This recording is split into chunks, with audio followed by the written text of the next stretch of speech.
Hello mga kadogo, ayan si Cotton. Tingnan daw kiniiwan mula kanina, hindi umaalis yan. Tapos kakatok lang yan doon, kakatokin niya yun pag gusto niyang umihi. Ito naman, kakatokin niya to pag gusto niyang lumabas naman. Ewan ko ano gusto niya, siguro boboring siya pag sobrang tagal na lalabas siya dyan. Pero dito, yan, ganyan lang yan, bantay lang siya sa akin. Yan, ganyan lang yan, lagi lang siyang bantay.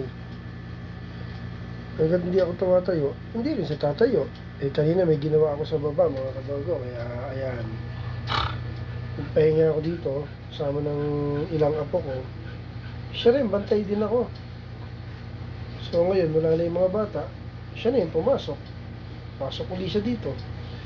Kaya ganyan kaganda si Cotton, ganyan kabait itong ason to. Gusto niya lagi akong kasama. Ever since kasi, nung papi pa yan, ganyan na yan, di ba mga kadogo? Di ba Cotton? Hello Cotton. Cotton, pagkaw mo. Sana buntis na. Kaya kabait yan. Kaya mahal na mahal ko itong asin to.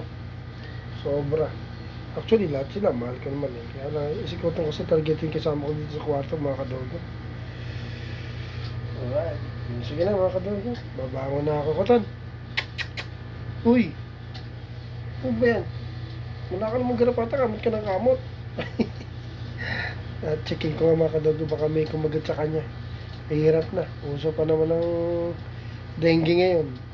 Dito mo na mga kadogo ha. Thank you for watching.